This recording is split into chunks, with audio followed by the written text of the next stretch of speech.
The government went back to work today after weeks of furlough. What are the long-term implications of the shutdown? And are you ready to set course for a new direction by studying abroad?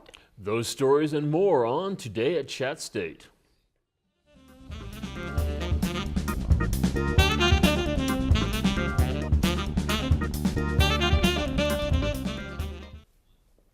Hello, ChattState. I'm Andrew Cabot. And I'm Karen Jones.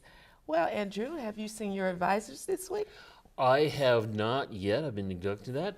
She's got a call from me this week. Okay. The fiscal impasse is over, but the fighting may have just begun. The government shutdown was largely blamed on a small group of Republicans and its leader, Senator Ted Cruz of Texas. But it's not only the Democrats who are upset. Their hardline strategy has drawn a dividing line within the Republican Party. Here's CNN's Brian Todd. On the Senate floor, John McCain slammed the partisanship on both sides during this shutdown. It's one of the more shameful chapters that I have seen. But in print, he was much tougher on his own caucus, telling the New York Times, Republicans have to understand we have lost this battle, as I predicted weeks ago that we would not be able to win. McCain's Republican ally Lindsey Graham says the GOP really did go too far. We screwed up. Former Republican Congressman Mickey Edwards says while he believes President Obama was too inflexible in this standoff, it's the Republicans who overreached by hammering on Obamacare.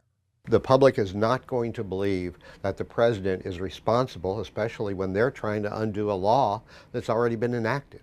So, and then when you tie it in with also the threats about the debt ceiling, and possibly reneging on the money the American people have already spent and owe, I don't think it's a message Republicans can win. Senator Ted Cruz has been skewered from within the party and by his hometown newspaper, which had endorsed him. Comparing him to his predecessor, Kay Bailey Hutchison, the Houston Chronicle's editorial page says Cruz has been part of the problem in specific situations where Hutchison would have been part of the solution.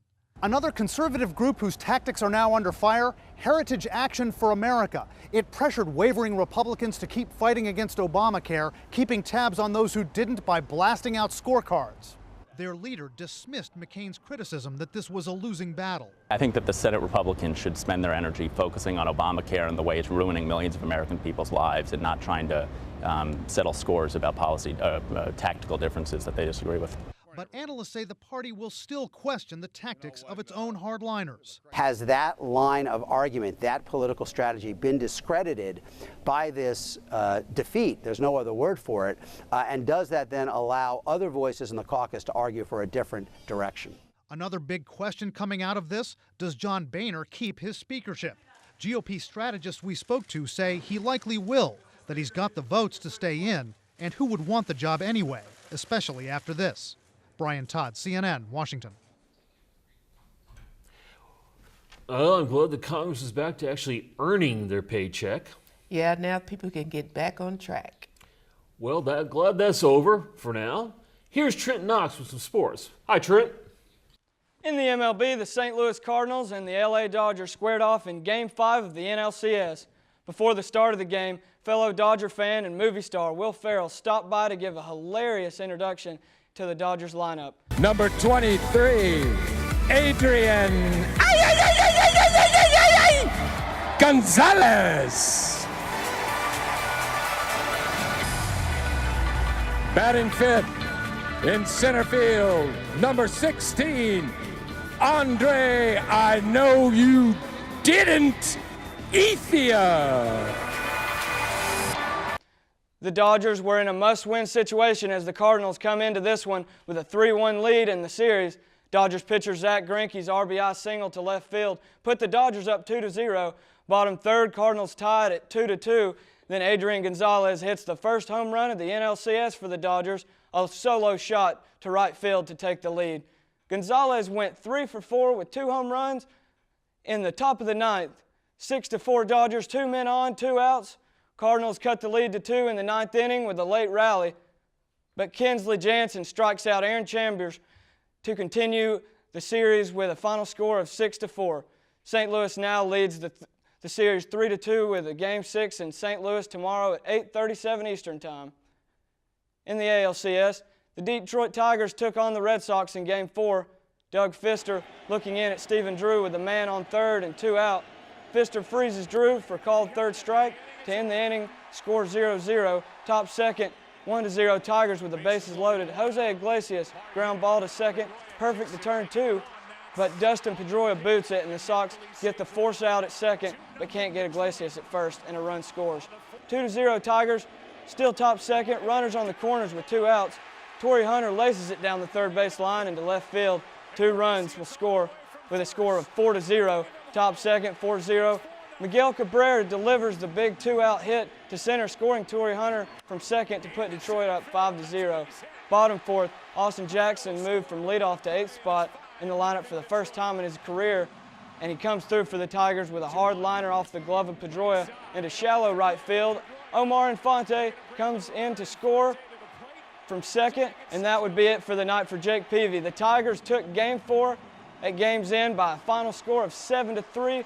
With the Tigers win, they tie the series at 2-2 and are one step closer towards the World Series.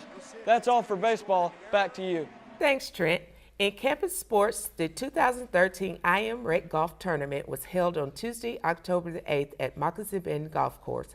All skill levels were able to participate. For more information on activities planned by the IM-REC department, stop by the office in the gym or check the event calendar on chattanoogastate.edu.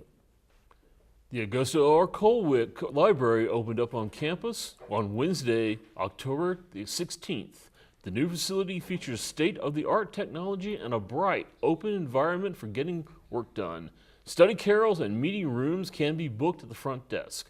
A grand opening is planned for later in November. On Sunday, October the 6th, the 14th Annual Culture Fest took place at the Chattanooga Market. The event included over 20 local ethnic organizations sharing various aspects of their culture. One of the crowd favorites was the Indian Association of Chattanooga.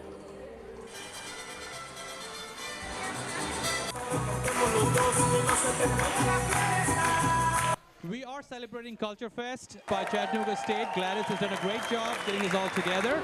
And from the Indian Association of Chattanooga, I would like to say that this is probably the best Culture Fest that we have attended to show the Indian culture to the Chattanoogan audience. We have shown various things, including the classical, semi-classical, and folk dances, along with the various musical instruments for the classical rendition of a Hindustani classical song.